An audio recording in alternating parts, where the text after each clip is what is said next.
Di sini kami dari kelompok 6 akan presentasikan bangun datar. Sebelumnya, perkenalkan nama saya Putri Amanda sebagai moderator dan teman saya ada Marga Ibu Bala, saya Putri Putri, saya Wira Nusantara, saya Putri Udin Surya. Di sini kami akan sebelumnya saya mau bertanya pada kalian, pernah nggak kalian lihat di bentuk-bentuk di sekitar kita seperti meja, HP, lipat gula, bola dan lain sebagainya. Nah, itu memiliki bentuk-bentuk tertentu dan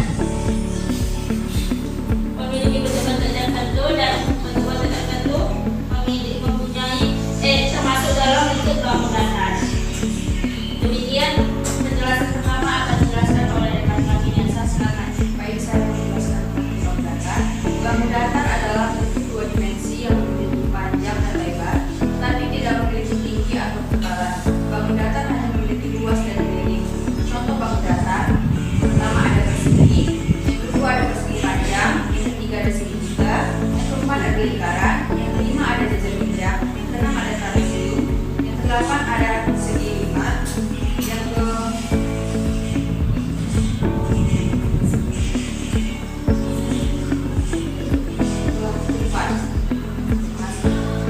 Selanjutnya di sini akan kami jelaskan unsur-unsur bangun datar yang akan dijelaskan oleh Grace. Silakan. Baik, di sini saya menjelaskan unsur bangun datar. Bangun datar adalah bangun geometri berdimensi yang memiliki panjang dan lebar, tetapi tidak memiliki ketebalan. Setiap bangun datar memiliki beberapa unsur yang berbeda. Yang itu ada pertama ada titik. Titik adalah unsur paling dasar dalam geometri yang menunjukkan suatu posisi atau letak.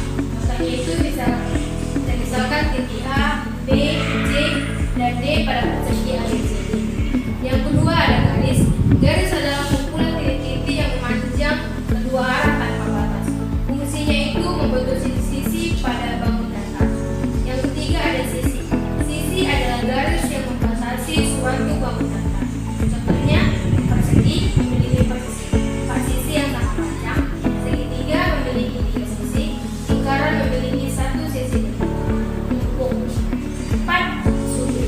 Sudut adalah daerah yang terbentuk oleh pertemuan dua sisi.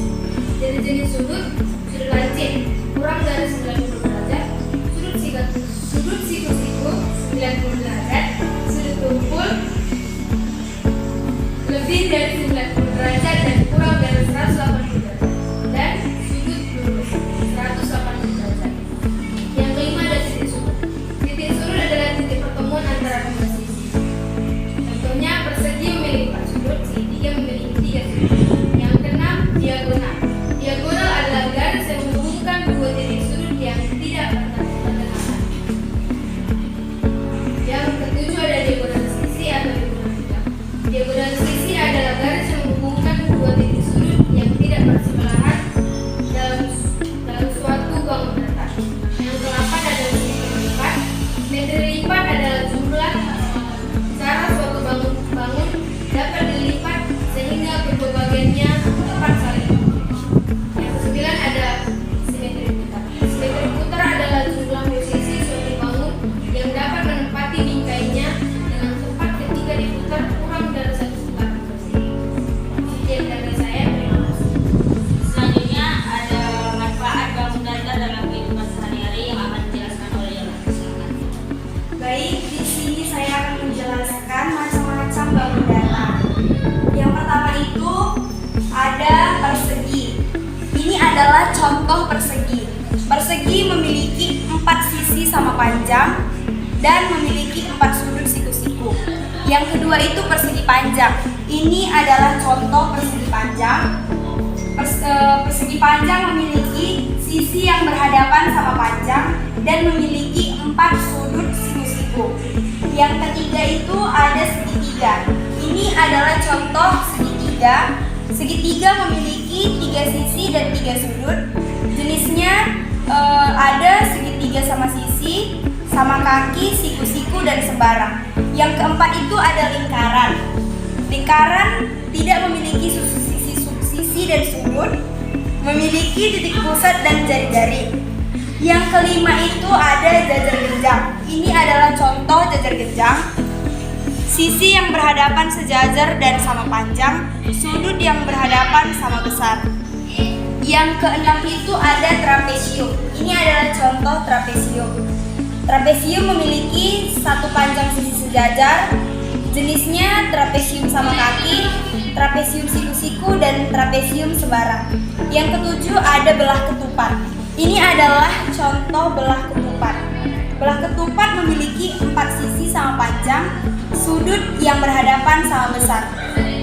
Yang ke-8 itu yang terakhir ada segi lima.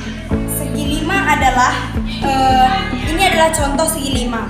Segi lima memiliki 5 sisi dan 5 sudut.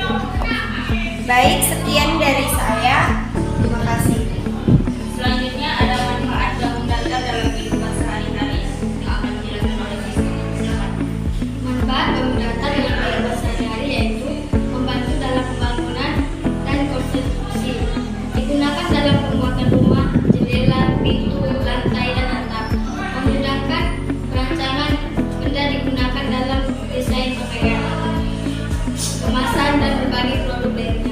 Membantu menghitung luas dan keliling berguna untuk menentukan kebutuhan cat, keramik, pagar, dan bahan bangunan lainnya. Digunakan dalam rambu dan tanda lalu lintas. Banyak rambu lalu lintas berbentuk lingkaran, segitiga, atau persegi. Membantu dalam pembelajaran matematika. Melatih kemampuan berpikir logis, pemecahan masalah, dan memahami bentuk-bentuk geometri. Digunakan dalam seni dan desain bangunan itu menjadi dasar dalam menggambar, melukis, membuat logo, dan dekorasi. Baik, di sini saya akan menyimpulkan pelajaran yang akan kami setelah kami memaparkan hari ini. Bangun datar adalah bentuk geometri 2 dimensi yang memiliki panjang dan lebar, tetapi tidak memiliki tinggi atau ketebalan. Bangun datar terdiri dari berbagai jenis seperti persegi panjang, segitiga, lingkaran, jajar genjang, belah ketupat, dan layang-layang serta trapesium. Setiap bangun datar memiliki